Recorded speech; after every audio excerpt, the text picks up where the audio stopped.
બિંદુ પર સ્થિર વિદ્યુત ભારો વચ્ચે પ્રવર્તતા વિદ્યુત બળનું મૂલ્ય તે વિદ્યુત ભારના ગુણાકારના સમપ્રમાણમાં અને તેમની વચ્ચેના અંતરના વર્ગના વ્યસ્ત પ્રમાણમાં હોય છે.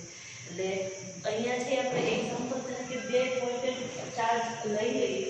ભાઈ એક અહીંયા પોઈન્ટ ચાર્જ છે, અહીંયા છે Q1 અને Q2. બિંદુવત વિદ્યુત ભાર આપણે અગાઉના ટોપિકમાં શીખી ગયા છીએ કે Q1 અને Q2 નું જે પરિમાણ છે એના અંતરની સાપેક્ષમાં નાનું હશે. બરાબર? એટલે અહીંયા Q1 અને Q2 ને બિંદુવત વિદ્યુત ભાર પોઈન્ટ ચાર્જીસ તરીકે આપણે લઈએ છીએ. એટલે Q1 અને Q2 વચ્ચે લાગતું જે કુલંબીય બળ છે એ કુલંબીય બળ એ શું છે? F વડે દર્શાવશું. એ તેના વિદ્યુત ભારના ગુણાકાર, વિદ્યુત ભાર Q1 અને Q2 એના ગુણાકારના સમપ્રમાણમાં તેમની વચ્ચેનું અંતર આપણે આ લઈ લઈએ છીએ તો અંતરના વર્ગના વ્યસ્ત પ્રમાણમાં છે એટલે છેદમાં આવશે. બરાબર છે? એટલે F ચાલે છે Q1 Q2 upon R². બરાબર? આ સમપ્રમાણતા છે. સમપ્રમાણતાની નિશાની આપણે દૂર કરશું એટલે F k Q1 Q2 upon R².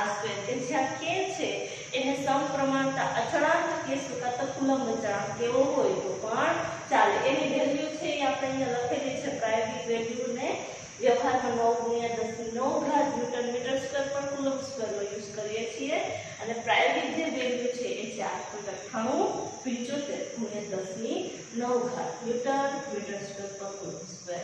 જો આનો આપણે એકમ છે એ મેળવવો હોય તો સાવ ઈઝી કે F k Q1 Q2 upon R² છે. k ને ઘટતા તરીકે બનાવશું. બરાબર? R² છેદમાં છે, સામે કાંઠે જશે, અંશમાં આવશે. Q1 Q2 છેદમાં આવશે. એટલે k ને ઘટતા તરીકે લીધું છે. k F R² upon Q1 Q2. ખાલી એકમ સમજાવવા માટે અત્યારે હાલમાં આ કરું છું. એટલે k ની જે વેલ્યુ છે પ્રાયોગિક 8.9875 × 10⁹ અહીંયા F નો એકમ શું થશે? ન્યૂટન. R અંતર છે, અંતરનો એકમ મીટર સ્ક્વેર.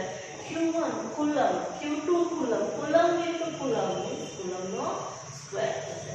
એટલે SI પદ્ધતિનો આ જે એકમ છે વ્યવહારમાં આપણે મોટા ભાગે 9 × 10⁹ એનો ડાયરેક્ટ યુઝ કરશું. આ યાદ રાખવાની વેલ્યુ છે. બરાબર છે? આ k ને હજી પકડીને હું આગળ વધીશ. k નો જે ફોર્મ્યુલા છે એ કંઈક આવો છે. k = 1/4πε0. એપ્સિલોન 0 ની વેલ્યુ કંઈક આપણે અહીંયા આપી છે 8.85 કુલંબ સ્ક્વેર પર ન્યૂટન મીટર સ્ક્વેર. આના કરતા એકમ સુધી જશે, વ્યસ્ત થઈ જશે. બરાબર છે? આ વેલ્યુ છે ને 8.85 ની જગ્યાએ કંઈક આવી છે 8.85 41 87 81 28 × 10⁻12. એટલે એ 85 કે ગૂગલમાં ને જોજો તો આવશે 87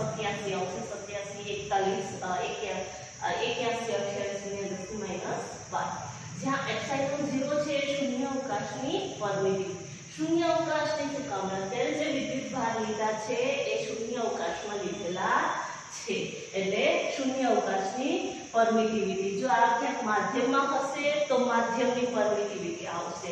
અત્યારે રાઈટ નામ તો ખાલી કિંમત લેવી છે માટે k = 1/4 પાઈ આવશે 3.14 × એપ્સિલોન 0 8.85 41 85 × 10⁻12. આવું કંઈક ગણતરી કરશો એટલે તમને જે કિંમત જે વેલ્યુ k ની મળશે એ કંઈક આવી મળશે કે 8. આપણે અહીંયા છે 98.75 છે એની જગ્યાએ 8.9 × 9 આવું સમથિંગ કંઈક થશે. તમને જે વેલ્યુ છે એ મળવાની છે. એકમ આવશે કે ન્યૂટન મીટર સ્ક્વેર પર કુલંબ સ્ક્વેર. એ સમથિંગ આ તમે ઘરે ટ્રાય કરજો, ગણતરી કરશો એટલે આવશે. રિયલી થોડું આપણે હંમેશા ઓલવેઝ કેટલા લેવાના છે? 9 × 10⁹ લેવાના છે. એટલે આ છે બરાબર છે. આ ખાલી વેલ્યુ માટેની વાત કરી છે. હવે આગળ વધીએ તો કે શૂન્ય અવકાશમાં વિદ્યુત ભારો રાખ્યા છે એની જગ્યાએ કે જ્યારે વિદ્યુત ભારો માધ્યમમાં હશે ત્યારે, જ્યારે માધ્યમમાં વિદ્યુત ભારો હોય ત્યારે જે કુલંબીય બળ લાગે છે એ કેટલું લાગશે તો કે F અહીંયા આવે છે કે ભાઈ વિદ્યુત ભારો અત્યારે રાઈટ નામ ખાલી k ની વાત કરું તો k 1/4 પાઈ એપ્સિલોન કે જ્યાં એપ્સિલોન બરાબર માધ્યમની પરમિટિવિટી બરાબર છે આને લઈને સાપેક્ષ પરમિટિવિટી આપણે વાત કરી દઈએ એટલે સાપેક્ષ પરમિટિવિટી બરાબર epsilon r is equal to epsilon upon epsilon 0 આના બરાબર કેપિટલ K પણ તમે લખી શકો છો કે ભાઈ આને ડાઇલેક્ટ્રિક અચળાંક કહેવામાં આવે છે બરાબર છે એટલે એપ્સિલોન r એને સાપેક્ષ પરમિટિવિટી કહેવામાં આવે છે કે epsilon r epsilon upon epsilon 0 એટલે તમે કેપિટલ K વડે અહીંયા જે આવે છે સ્મોલ છે એટલે ત્યાં આપણે જે લખીએ છીએ તો આવશે એટલે કેપિટલ K બરાબર ડાઇલેક્ટ્રિક અચળાંક બતાવે છે હવે એના પછી જે આવે છે એ આને આપણે આગળ વધારશું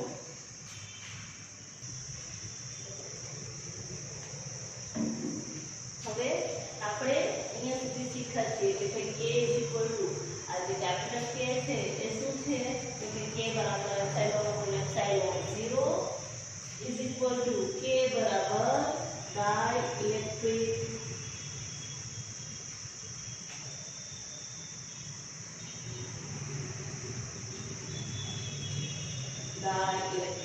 અચળાંક એપ્સિલોન એ શું છે તો કે માધ્યમની પરમિટિવિટી એપ્સિલોન 0 એ શું છે શૂન્ય અવકાશની પરમિટિવિટી એપ્સિલોન 0 ની કિંમત આપણે જોઈ લીધી છે કે 8.85 × 10⁻12 છે બરાબર હવે અહીંયા જે વિદ્યુત ભારો જ્યારે માધ્યમમાં હોય ત્યારે એના પર લાગતું જે વિદ્યુતીય બળ છે Fm વડે દર્શાવશું શૂન્ય અવકાશમાં લાગતું બળ છે એને F0 વડે દર્શાવશું તો કંઈક આવો ફોર્મ્યુલા મળે છે Fm F0 upon K આને અહીંયા આપણે બાજુમાં સાબિત કરવું હોય તો પણ આરામથી કરી શકાય કે Fm upon ખાલી F0 લખો Fm ની કિંમત શું થશે તો કે 1/4 પાઈ epsilon Q1 upon Q1 Q2 upon R2 F0 ની કિંમત 1/4 પાઈ epsilon 0 Q1 Q2 upon R2 જો બે પોઈન્ટ ચાર્જીસ જે છે Q1 અને Q2 બંને વચ્ચેનું ડિસ્ટન્સ r છે એને પહેલા શૂન્યાવકાશમાં લઈ અને બળ મેળવવું છે F0 1/4 પાઈ F0 epsilon 0 Q1 Q2 upon R2 અને આને આખી જે તંત્ર છે એને પછી માધ્યમમાં રાખ્યું છે આને કુલંબીય બળ મેળવવું છે Fm 1/4 પાઈ એપ્સિલોન કેમ કે માધ્યમ છે એટલે હવે જે આવશે એ માધ્યમની પરમિટિવિટી આવશે એટલે 1/4 પાઈ epsilon Q1 Q2 upon R2 Q1 Q2 અને R2 કેન્સલ 4 પાઈ કેન્સલ એટલે અંશનો છેદમાં epsilon 0 Fm upon F0 is equal to epsilon 0 upon epsilon upon epsilon 0 is equal to K એટલે આને આપણે આમ લખી શકીએ કે 1/K થશે Fm upon F0 is equal to 1/K F0 સામે કાઢે જશે એટલે ઓકે અંશમાં આવશે Fm is equal to F0 upon K હવે ક્યારના કુલંબ બળ જે છે એની આપણે વિદ્યુતીય બળની વાત કરીએ છીએ તો એ કુલંબને કઈ રીતે મેળવવો છે એના વિશેની તમને અહીંયા થોડી ઘણી માહિતી આપેલી છે કે કુલંબે પહેલા બે સ્ફિયર લીધા બે ગોળાઓ લીધા એમાં એકમાં Q જેટલો વિદ્યુત ભાર છે બીજો વિદ્યુત ભાર રહિત ગોળો છે બરાબર છે હવે આ બંને ગોળાને આપણે સંપર્કમાં લાવીએ અને પાછા દૂર કરશું તો આ બંને ગોળાને સંપર્કમાં લાવશું એટલે શું થશે તો કે ભાઈ વિદ્યુત ભારનું વિતરણ થાય છે બંને સમાન ગોળાઓ છે એટલે વિતરણ થશે એટલે આના ઉપર કેટલો આવશે હવે Q/2 અહીંયા હવે કેટલો આવશે Q/2 હવે પાછા સંપર્ક દૂર કરી દીધા આ ગોળાને હવે કોઈ ત્રીજા ગોળાની સાથે સંપર્કમાં લાવ્યા કે ભાઈ એ પાના જેવો જ છે પણ વિદ્યુત ભાર રહિત છે બરાબર છે અને આ બંને ગોળા વચ્ચેનું ડિસ્ટન્સ છે એ બધું આપણે કે ભાઈ Q/2 આ બંનેનું અંતર પહેલા સંપર્કમાં લાવી પાછું એનું વિદ્યુતભારનું પ્રેરણ થશે એટલે q/4 q/4 પાછા દૂર કરશું આવી રીતે q/2 q/2 q/4 q/8 up to વિદ્યુતભારી જે ગોળાઓ છે ગોળાઓ એને એકબીજાથી અલગ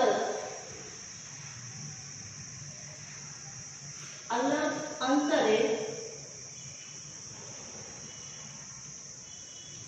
રાખી અને ટોર્શન બેલેન્સ અને ટોર્શન મીન્સ બળ થાય એટલે બળતુલાના સાધન વડે શું કહ્યું છે તો કે વિદ્યુતીય બળ ની ગણતરી કરી માપી હજી એક વખત ખાલી હું સમજાવી દઉં કે આમાં શું કહ્યું છે તો કે સમાન ગોળાઓને પાસે સંપર્કમાં લાવી q/2 q/4 q/8 up to આવા જે વિદ્યુતીય ગોળાઓ છે એને અલગ ડિસ્ટન્સ ઉપર રાખી ટોર્શન બેલેન્સ વડે ટોર્શન મીન્સ બળ થાય બેલેન્સ તુલા થશે બરાબર તો બળ તુલા વડે એને વિદ્યુતીય બળ છે એ માપ્યું તો કે આવું એને મળે છે 1/r². કે એને ખબર પડી કે જેમ અંતર બદલાવો છો એ અંતરના વર્ગના વ્યસ્ત પ્રમાણમાં વિદ્યુતીય બળ લાગે છે અને આ જ પ્રોસેસ પછી q/2 q/4 q/8 આને અલગ વિદ્યુત ભારોને પાસે લાવ્યા અને પછી પાછું કુલંબીય બળ માપ્યું તો એને ખ્યાલ આવ્યો કે જે વિદ્યુતીય બળ છે એ વિદ્યુત ભારોના ગુણાકારના સમપ્રમાણમાં છે.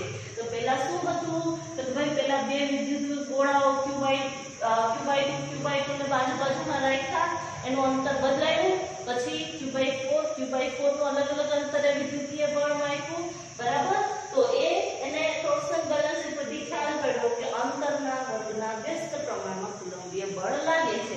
પછી એ પાછી પ્રોસેસ કરી એ જ વસ્તુની q/2 રાખ્યું q/4 લીધો એને એક ફિક્સ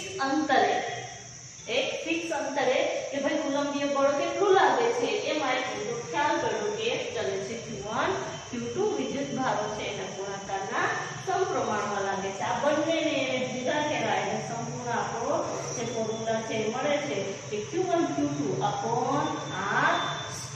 આજે આપણે ટોર્શન બેલેન્સ ની વાત કરીએ છીએ કેવેન્ડિશે બી યુઝ કરેલી છે અને ગ્રેવિટેશનલ ફોર્સ શોધવા માટે.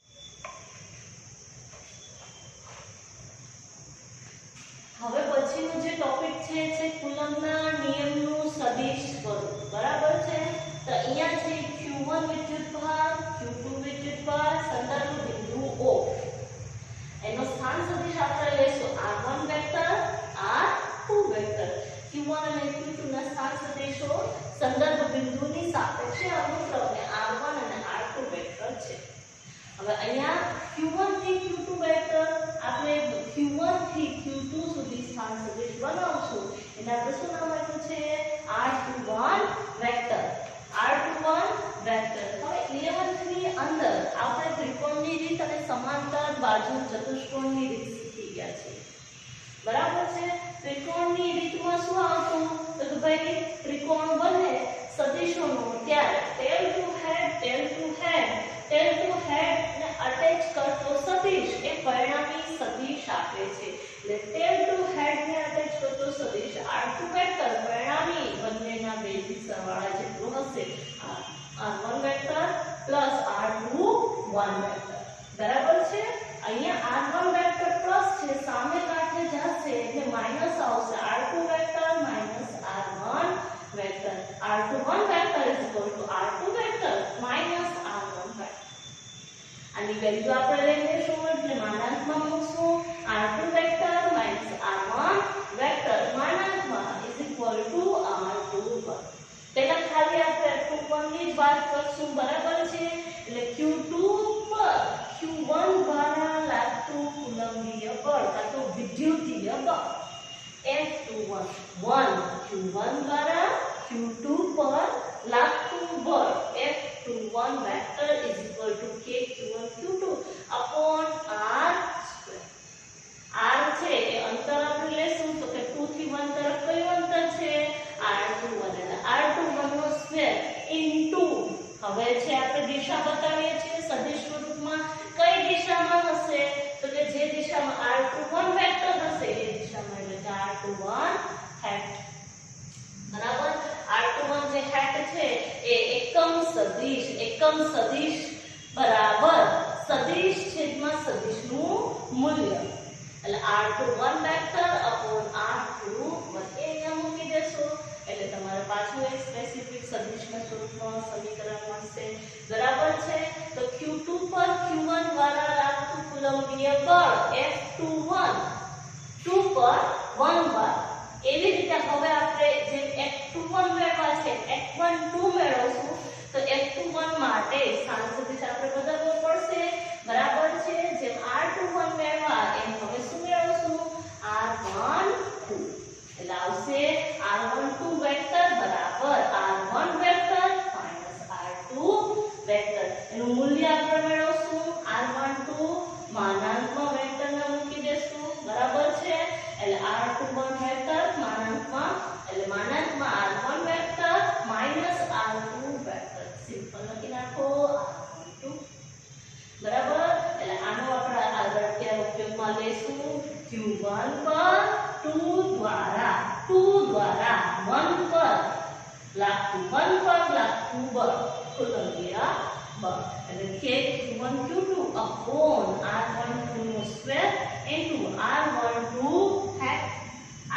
hat is equal to એકમ સદિશ બરાબર સદિશના છેદમાં સદિશનું મૂલ્ય r12 વેક્ટર upon r1 તો આ ક્યારમાં આપણે દિશાઓની વાત કરીએ છીએ સદિશ સ્વરૂપની વાત કરીએ છીએ તો ત્યાં રાઈટમાં કામ લઈએ છીએ q1 q2 એ કહું છું q1 અને q2 કાં તો બંને ધન છે કાં તો બંને ઋણ છે એટલે તમે ધન લેશો કે ઋણ લેશો તો પ્લસ ઇન્ટુ પ્લસ પર પ્લસ થશે અને માઈનસ ઇન્ટુ માઈનસ પર શું થશે પ્લસ થશે એટલે બંનેની કિંમત કેવી થશે ભાઈ 0 કરતા વધારે ધન આવશે પોઝિટિવ આવશે જ્યારે q1 અને q2 સજાતીય હોય ટૂંકમાં q1 અને q2 જ્યારે સજાતીય હોય ત્યારે બળ કઈ દિશામાં લાગે છે તો કે ભાઈ સજાતીય સમાન વિદ્યુત ભારો છે એકબીજાને દૂર ધકેલે એકબીજાથી દૂર જાય એટલે અહીંયા જે છે હું એમ કહું કે q1 છે એ q2 ને શું કરશે ધક્કો મારશે